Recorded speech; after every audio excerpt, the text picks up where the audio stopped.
আসসালামু আলাইকুম। আজকের ভিডিওতে আমরা এই ইম্পোর্টেন্ট কোয়েশ্চেনটির সলিউশন নিয়ে আলোচনা করতে চলেছি। তার আগে একটি বিষয়, সেটা হচ্ছে আমার ফেসবুক পেজ মেহেদি টক্স। এখানে আমি নিয়মিত এই ভিডিওগুলো আপলোড দিয়ে থাকি। আপনাদের যদি কোনো প্রশ্ন ও মতামত থাকে তাহলে অবশ্যই আমার ফেসবুক পেজে গিয়ে ফলো করবেন এবং প্রয়োজনীয় মতামত জানিয়ে দিবেন।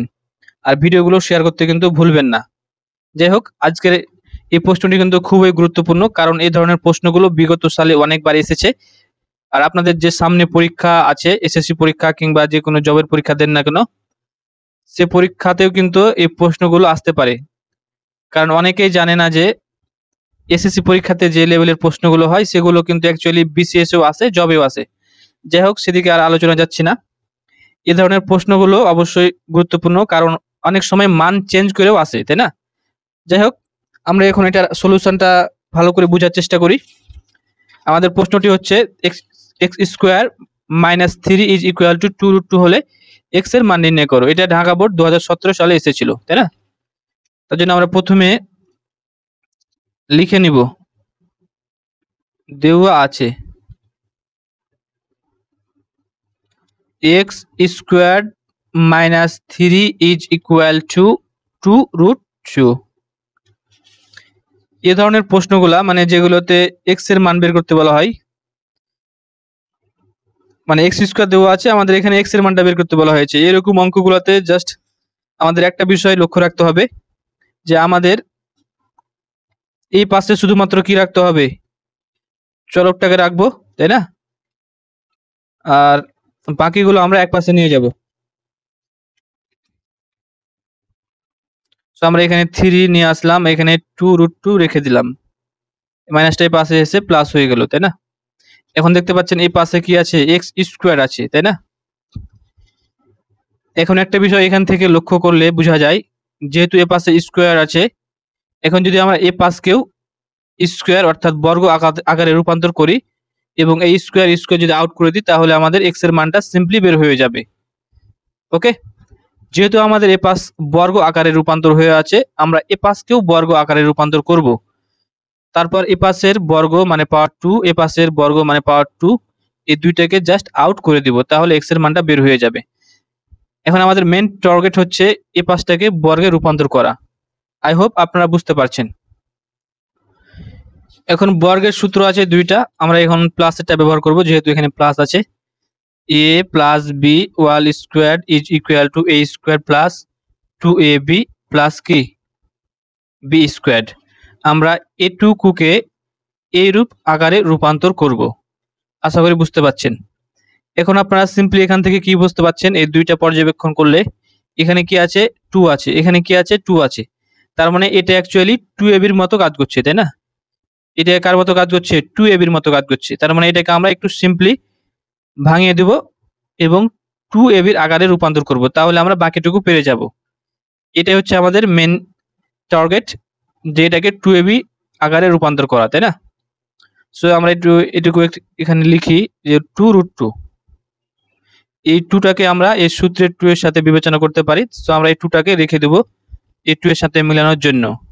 এটুকুকে আমরা এমন ভাবে ভাঙাবো, মানে এমন ভাবে ভাঙাতে হবে যাতে আমরা এই এটাকে দুইটা আকারে রূপান্তর করতে পারি, এবং একটা হবে এ, একটা হবে কি বি, একটা এ হবে, একটা বি হবে, তাই না? সো এটা অনেকভাবে ভাঙা যায়। আর আমাদের একটা বিষয় মনে রাখতে হবে যে আমরা এটাকে যে নিয়মেই ভাঙাই না কেন, আমরা এখান থেকে যে দুইটা পাবো সে দুইটা যদি যোগ করি তাহলে এটার সমান হবে। জিনিসটা অ্যাকচুয়ালি এরকম যে এখানে আমরা 2 কে যদি ভাঙাই তাহলে কি পাবো, 2 × 1, তাই না? তার মানে এখানে 2 আর এখানে 1, 2 এবং 1 যোগ করলে কত হচ্ছে, এই 3 হচ্ছে, মানে মিলে যাচ্ছে, তাই না? তাহলে আমরা জিনিসটা অ্যাকচুয়ালি এভাবে ভাঙাবো, 2 কে লিখতে পারবো 2 × 1, একটা হবে এ, একটা হবে কি বি। আশা করি বুঝতে পারছেন। তাই আর 2 আর এখানে হচ্ছে 1, 2 আর 1 যোগ করলে কত হবে, 3 হবে। সো 2 + 1 তাহলে হলো 3। এই 3 এর পরিবর্তে আমরা কি লিখবো, 2 + 1 লিখবো। আশা করি বুঝতে পারছেন। বা X square is equal two এই 3 এর পরিবর্তে লিখবো 2 + 1। এখানে 2 লিখলাম, এখানে +1 লিখলাম, আর এটা জাস্ট এখানে লিখে দিলাম 2√2। আশা করি বুঝা গেছে।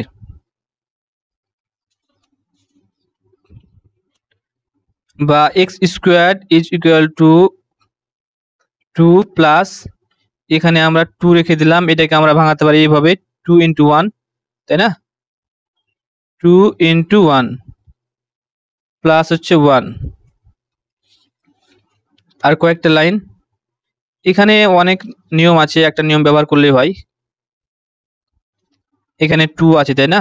আমরা জাস্ট রুটটা আলাদা করে নেব। এখন যদি আমরা রুটটা আলাদা করি তাহলে কি পাবো? √2 ইন্টু √1। এখানে √2 থেকে যায়, আর 1 এর উপর রুট দিলে কি হয়ে যায়? 1 হয়ে যায়। তাহলে আমরা কি পাচ্ছি এখান থেকে? √2 এখানে আমরা গুণ দিই ইন্টু 1 প্লাস 1। আশা করি এটুকু বুঝতে পেরেছেন। এখন জাস্ট আরেকটু কাজ করব তাহলে হয়ে যাবে। X square is equal two, প্রথমে আমাদের কি হয়? এ স্কোয়ার হয়, তাই না? এ স্কোয়ার, রাইট? এখন যদি আমরা এই 2 এর উপর স্কোয়ার দিই তাহলে কি মিলবে? আমাদের এটা 4 হয়ে যাচ্ছে, তাই না? সো আমরা এখানে রুট দিব, তার মানে স্কোয়ারের মধ্যে যেটা থাকবে সেটা হচ্ছে এ, তারপর হচ্ছে 2, ই মানে √2, আর এখানে দেখেন √2 আছে, তার মানে মিলে যাচ্ছে। √2 ইন্টু এটাকে আমরা বি ধরবো, সো বি হয়ে গেল। আর এখানে বি এর উপর স্কোয়ার মানে 1 এর উপর স্কোয়ার, তাই না? এটার উপর স্কোয়ার দিলে এটা হয়ে যায়। তো এখানে আর রুট দেওয়ার দরকার নেই, যেমন 2 এর উপর স্কোয়ার দিলে 4 হয়ে যাচ্ছিল, তার জন্য আমরা এখানে রুট দিলাম। রুট এবং স্কোয়ার কেটে গিয়ে 2 পেলাম।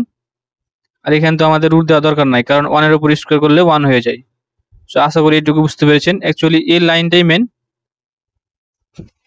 যাই হোক, এখন আমরা এ পাশ থেকে জাস্ট এ পাশ লিখতে পারি, তাই না? A plus B whole square. একইভাবে আমরা এখানে লিখে দেব, বা X square is equal to √2 plus 1 whole square. Square square কেটে গেল, তাহলে কি থাকলো? এক্স। এক্স সমান আমরা কি পেলাম? √2 প্লাস 1। আর এটা হচ্ছে আমাদের ফাইনাল অ্যান্সার। আশা করি বুঝতে পেরেছেন। আর এখনো যারা না বুঝতে পেরেছেন অবশ্যই কমেন্ট বক্সে জানিয়ে দিন। আর আমি বিগত যে ভিডিওগুলো বানিয়েছি, এই যে এই ভিডিওগুলো, সেগুলো অবশ্যই আমার প্লেলিস্ট থেকে দেখে নেবেন। আশা করি উপকৃত হবেন। দেখা হবে পরবর্তী ভিডিওতে। সেই পর্যন্ত ভালো থাকবেন, সুস্থ থাকবেন। আল্লাহ হাফিজ।